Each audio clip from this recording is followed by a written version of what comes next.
राम सेतु में गिलहरी का योगदान। रामायण की कहानी।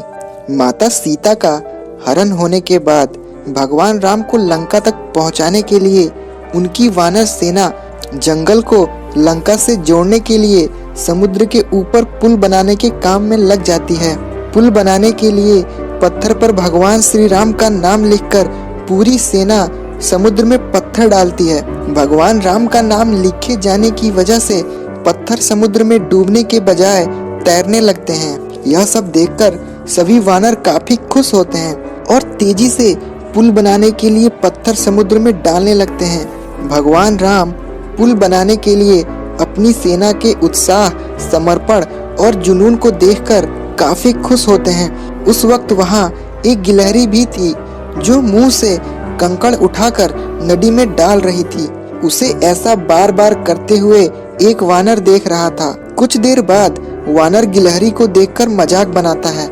वानर कहता है, हे गिलहरी, तुम इतनी छोटी सी हो, समुद्र से दूर रहो, कहीं ऐसा न हो कि तुम इन्हीं पत्थरों के नीचे दब जाओ।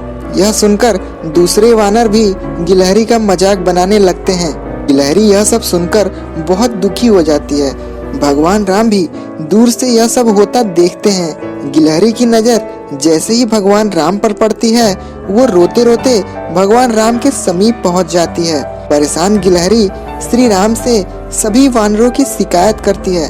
तब भगवान राम खड़े होते हैं और वानर सेना को दिखाते हैं कि गिलहरी ने जिन कंकड़ों व छोटे पत्थरों को फेंका था, वो कैसे बड़े पत्थरों को एक दूसरे से जोड़ने का काम कर रहे हैं। भगवान राम कहते हैं, अगर गिलहरी इन कंकड़ों को नहीं डालती तो तुम्हारे द्वारा फेंके गए सारे पत्थर इधर उधर बिखरे रहते। ये गिलहरी के द्वारा फेंके गए पत्थर ही हैं जो इन्हें आपस में जोड़े हुए हैं। पुल बनाने के लिए गिलहरी का योगदान भी वानर सेना के सदस्यों जैसा ही अमूल्य है। ये सब कहकर भगवान राम बड़े ही प्यार से गिलहरी को अपने हाथों से उठाते हैं। फिर गिलहरी के कार्य की सराहना करते हुए श्री राम उनकी पीठ पर बड़े ही प्यार से हाथ फेरने लगते हैं। भगवान के हाथ फेरते ही गिलहरी के छोटे से शरीर पर उनकी उंगलियों के निशान बन जाते हैं। तब से ही माना जाता है कि गिलहरियों के शरीर पर मौजूद सफेद धारियां कुछ और नहीं बल्कि भगवान राम की उंगलियों के निशान के रूप में मौजूद उनका आशीर्वाद है। तो दोस्तों, इस कहानी से हमें यह सीख मिलती है कि दूसरों के कार्य का मजाक नहीं बनाना चाहिए। कार्य में किसी भी तरह का योगदान महत्वपूर्ण होता है। साथ ही दूसरों द्वारा मजाक बनाए जाने के बावजूद आपको अपना आत्मविश्वास नहीं खोना चाहिए। भगवान राम की मृत्यु। रामायण की कहानी। धरती पर भगवान राम ने अपने सारे काम कर लिए थे। अब उनकी मृत्यु का वक्त सामने आ गया था। ऐसे में यमराज ने एक साधु का रूप लिया और राम के नगर पहुंच गए। वो राम के महल पहुंचे और उनसे मिलने का वक्त तय किया। फिर वो श्री राम से मिले और उन्होंने उनके बीच होने वाली बातों को सबसे छुपाकर रखने की शर्त रखी। साथ ही यह भी कहा कि अगर हम दोनों की बातों के बीच कोई भी आएगा तो दरवाजे पर खड़े द्वार रक्षक को मृत्यु दंड दिया जाएगा। श्री राम ने साधु रूप धारण किए यमराज की बात मान ली और हनुमान जी के न रहने के कारण राम ने भाई लक्ष्मण को द्वारपाल बना दिया। फिर यमराज अपने असली रूप में आए और बोले, भगवान, आपकी पृथ्वी पर जीवन पूरा हो चुका है। अब आपका अपने लोक लौटने का वक्त आ गया है। यमराज और भगवान राम के बीच बातचीत चल ही रही थी कि उसी वक्त दरवाजे पर ऋषि दुर्वासा पहुंच गए। उन्होंने लक्ष्मण को दरवाजे से हटने को कहा और अंदर जाने की जिद पर अड़ गए। लक्ष्मण ने मना किया तो वह श्री राम को श्राप देने की बात करने लगे। लक्ष्मण काफी परेशान हो गए। अगर श्री राम की बात नहीं मानी तो उन्हें मरना होगा और अगर ऋषि की बात नहीं मानी तो श्री राम को श्राप लगेगा। इस स्थिति में उन्होंने एक मुश्किल फैसला लिया और ऋषि को अंदर जाने दिया। बातचीत के बीच ऋषि को देख भगवान श्री राम चिंतित हो गए कि अब उनको लक्ष्मण को मारने की सजा देनी होगी। ऐसे में भगवान राम ने लक्ष्मण को नगर से निकाल दिया। लक्ष्मण ने अपने भाई के वादे को निभाने के लिए सरयू नदी में जाकर जल समाधि ले ली। लक्ष्मण के बारे में जानने के बाद राम बहुत दुखी हुए। फिर भगवान श्री राम ने भी जल समाधि लेने का फैसला किया। श्री राम भी सरयू नदी में जल समाधि लेने के लिए निकल पड़े। उस वक्त वहां भरत, शत्रुघ्न, हनुमान, सुग्रीव और जामवंत भी मौजूद थे। देखते ही देखते भगवान श्री राम सरयू नदी में समा गए। कुछ ही देर बाद नदी के अंदर से भगवान अपने विष्णु रूप में सबके सामने प्रकट हुए। उन्होंने अपने भक्तों समेत वहां मौजूद हर किसी को दर्शन दिए। इस तरह भगवान राम धरती पर अपने जीवन को पूरा कर स्वर्ग लौट गए। क्या सीता मंदोदरी की बेटी थी? रामायण की एक कहानी। माता सीता के जन्म को लेकर कई कहानियां प्रचलित हैं। कोई कुछ कहानी सुनाता है तो कोई कुछ, इसलिए साफ साफ कहना मुश्किल है कि सीता की माता कौन थी। सीता के जन्म से जुड़ी हम ऐसी ही एक प्रचलित कहानी सुना रहे हैं। एक बार लंकापति रावण के तप से खुश होकर भगवान ब्रह्मा उसे वरदान मांगने को कहते हैं। रावण उनसे अमर होने का वरदान मांगता है।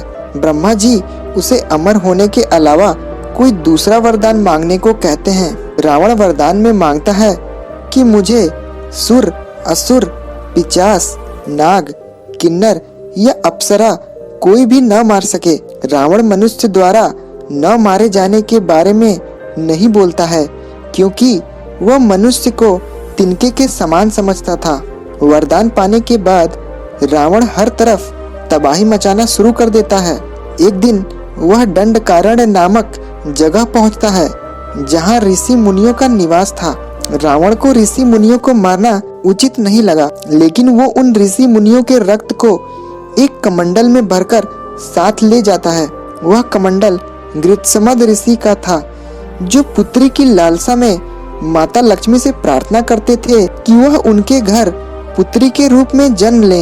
इसके लिए गृत्समद ऋषि रोजाना पूजा पाठ के दौरान पवित्र मंत्र पढ़कर दूध की कुछ बूंदें कमंडल में डाला करते थे, जिसमें रावण रक्त भरकर अपने साथ ले गया था।